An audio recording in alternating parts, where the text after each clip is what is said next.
Di. Okay, bye, Teddy. Ay po, mga makabalaybay, kami na mamasyal-masyal ang alagang pusa at dahil may gumanda ang araw, ayan, kami namahinga muna dito sa kaunting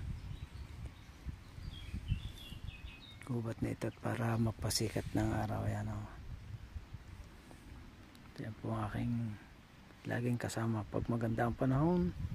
Kami po yung namamasyal niya at nagbabanat-banat ng buto. Kahit titikor-tikor ay kailangan lumabas. Buhay OFW ay gert nito.